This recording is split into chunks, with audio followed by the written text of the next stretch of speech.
सुप्रभातम। आज हम पढ़ेंगे कक्षा 8 विषय हिंदी पाठ 12। पाठ 12 है सुदामा चरित। इसके लेखक है नरोत्तम दास। पाठ पढ़ने से पहले इसके शब्दार्थ देखिए।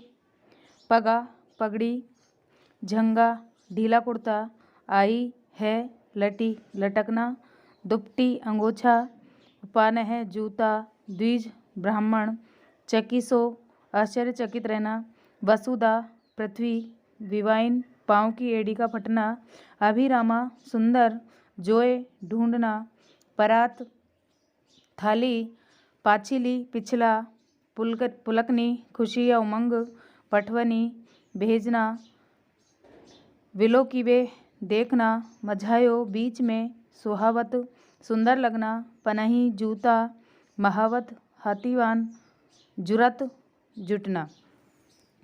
अब देखिए ना पाठ। शीस पगाने झंगा तन में, प्रभु जाने को आही बसे के ही ग्रामा, धोती फटीसी, लटी दुपट्टी, अरु पाए उपाने को नहीं सामा, द्वार खड़ो दिज दुर्बल एक, रहियो चकीसा, वसुधा विरामा, पूछत दीन दयाल को धाम, बतावत अपनो नाम सुदाम। प्रस्तुत पंक्तियाँ सुदामा चरित नामक पाठ से ली गई है। इसके रचयिता कवि नरोत्तम दास है। इन पंक्तियों में कवि ने बताया है कि जब सुदामा श्री कृष्ण से मिलने गए तो वहाँ के द्वारपाल ने श्री कृष्ण से सुदामा की दीन दशा का किस प्रकार वर्णन किया है। द्वारपाल ने राजभवन में जाकर श्री कृष्ण को सुदामा के आने की सूचना दी।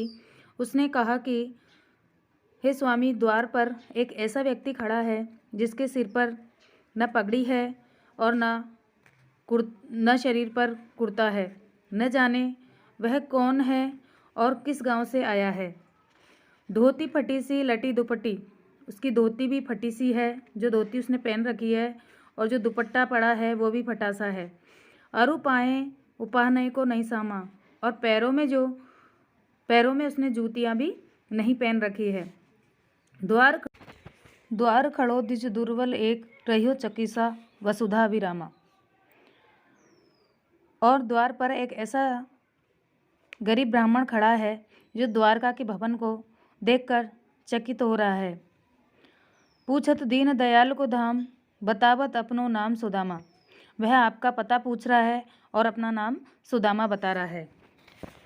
ऐसे बेहाल विवाइन सो, पग कंटक जाल लगे पुनि जोए, हाय महा दुख पायो सखा तुम, आए इतना किता दिन खोए, देख सुदामा की दीन दशा, करुणा करी के करुणा निधि रोए, पानी परात को हाथ छुओ नहीं, नैनन के जल सो पग धोए। द्वारपाल से सुदामा नाम सुनकर श्री कृष्ण तुरंत बाहर आए और सुदामा को आदर सहित राजभवन में ले आए।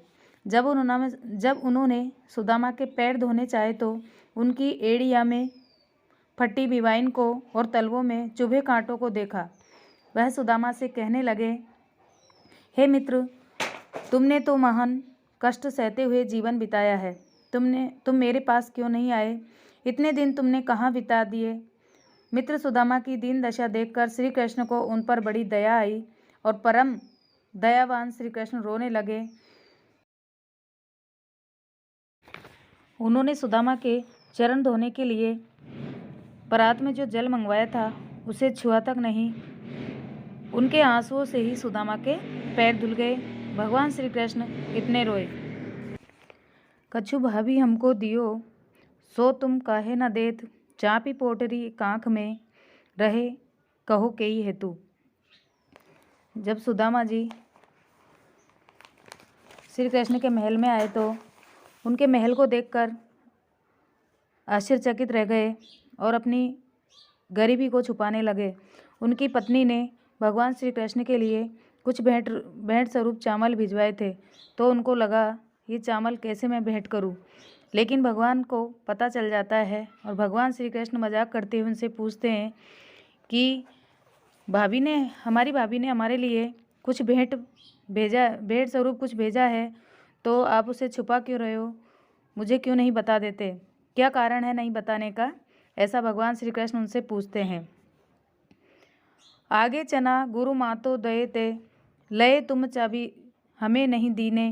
श्याम कयो मुस्काया सुदामा सो, चोरी की बान में होजू प्रवीणे। पोटरी कांख में चापी रहे तुम, खोलत नहीं सुधारस भीने। पाछली बानी अजो न तजो तुम, तेसई भाभी के तंदुल कीने। फिर श्री कृष्ण पुरानी बातें याद दिलाते हुए कहते हैं कि देखो, पहले भी तुमने गुरु सांदीपन आश्रम में गुरु माता ने हमारे लिए जो चने दिए थे वो तुम अकेले ही चुपचाप चबा गए, मुझे तुमने नहीं दिए। कृष्ण मुस्कुराकर सुदामा से कहने लगे, तुम चोरी करने में बड़े चतुर हो, तभी तो भाभी द्वारा भेजी गई चावल की पोटली को छिपा रहे हो। अमृत जैसे स्वादिष्ट चावलों की पोटली खोल नहीं रहे हो। लगता है तुमने पिछली आदत को छोड़ी नहीं है। तुम उन चनों की तरह इन चावलों को भी अकेले ही चबा लेना चाहते हो। वह पुलकनी, वह उठी मिलनी, वह आदर की बात, वह पटवनी गोपाल की, कछु न जानी जात। कहा भयो जो अब भयो, हरि को राज समाज, हो आवत नहीं हुतो, पाही पठेयो ठेली। घर घर कर ओढ़त फिरे, तनक दही के काज, अब कहियो समुझाई के, बहुधन धरो सकेली। प्रस्तुत पंक्तियों में कवि ने श्री कृष्ण के पास से खाली हाथ विदा होते समय सुदामा के मन में क्या क्या भाव उठे उसका वर्णन है। सुदामा को विदा करते समय श्री कृष्ण ने उन्हें कुछ भी नहीं दिया। इससे सुदामा बड़े दुखी और निराश हो गए। वह सोचने लगे कि मेरे आने के समय तो कृष्ण ने बड़ी उमंग और आदर सम्मान के साथ स्वागत किया और कहाँ ये खाली हाथ विदा कर दिया। कृष्ण का ये विचित्र व्यवहार समझ में नहीं आया। फिर सुदामा को अपनी पत्नी पर गुस्सा भी आता है। वह तो द्वारका आना ही नहीं चाहते थे, लेकिन उसकी पत्नी ही उन्हें हट करके भेजा था। अब वह उसे समझा कर कहेंगे कि लो, तुम्हारे कृष्ण ने तुम्हारे लिए बहुत सारा धन भेजा है, इसे संभाल कर रख लो। वैसोई राज समाज बने, गजबाजी घने, मन समृत छायो, कैंध्यो पर्यो कहूँ मार्ग भूली, की फेरी के मैं अब द्वारिका आयो। बहुन बिलोकी को मन लोचत, सोचत ही सब गाँव मझायो, पूछत पाड़े फिरे सब सो, पर झोपड़ी को कहूँ खोज न पायो। प्रस्तुत पंक्तियों में कवि ने बताया है कि सुदामा द्वारिका से लौटकर अपने गांव आते हैं और सभी कछु द्वारिका और चारों तरफ द्वारिका जैसा देखकर वो आश्चर्यचकित रह जाते हैं। वैसोई राज समाज बने, गजबाजी घने, मन समृत छायो। समृत यानी ब्रह्म या संदेह। जब सुदामा अपने गांव पहुंचे तो वहां का दृश्य देखकर वह आश्चर्यचकित रह गए। झोंपड़ी की जगह उन्हें द्वारिका के राजभवन जैसा ही भव्य भवन दिखाई दिया। द्वारिका के समान ही वहां हाथी घोड़े की भीड़ थी। कैंधो पर्यो कहूँ मार्ग भूली, उनके मन में विचार आया कि कहीं मैं मार्ग तो नहीं भूल गया वापस। फिर फेरी के अब द्वारिका आयो, फिर वापस ही मैं द्वारिका तो नहीं आ गया कहीं। भौन बिलो कीवे को मन लोचत, सोचत ही सब गांव मझायो। उनका मन अपनी झोंपड़ी देखने के लिए व्याकुल हो रहा था। इसी चिंता में उन्होंने सारा गांव छान मारा। पूछत पांडे फिरे सब सो, पर झोंपड़ी को कहूँ खोज न पायो। सुदामा गांव वालों से पूछते फिरे, लेकिन उन्हें कहीं अपनी झोंपड़ी दिखाई नहीं दी। कई वे टूटी सी छानी हती, कह कंचन के अब धाम सुहावत। कई पग में पनही न हती, कह ले गज राहु ठाड़े महावत। भूमि कठोर पे रात कटे, कह कोमल सेज पे नींद न आवत। कई जुरतो नहीं कोदो समा, प्रभु के परताप में दाख न भावत। प्रस्तुत पंक्तियों में कवि ने बताया कि द्वारिका से लौटने पर सुदामा के दिन पूरी तरह बदल गए।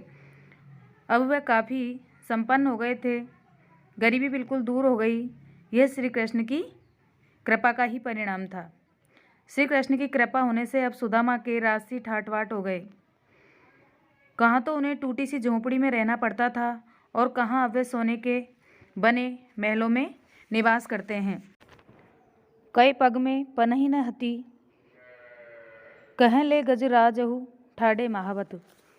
कहाँ तो उनके पैरों में जूतियाँ तक नहीं होती थी और कहाँ अब महावत हाथियों को लेकर उनकी सेवा में खड़े रहते हैं।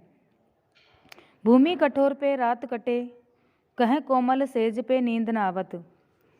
कहाँ तो सुदामा कठोर भूमि पर ही सोते थे, वहीं रात काटनी पड़ती थी, और कहाँ अब उन्हें कोमल गद्दों पर भी नींद नहीं आती है। कई जरूरतों नहीं कौन दो सवा, प्रभु के प्रताप में दाख न भावत। कहाँ तो उन्हें पेट भरने के लिए ऐसे गंदे चावल खाने पड़ते थे, कहाँ श्री कृष्ण की कृपा ऐसी हुई कि उन्हें अब अंगूर भी नहीं भाते हैं।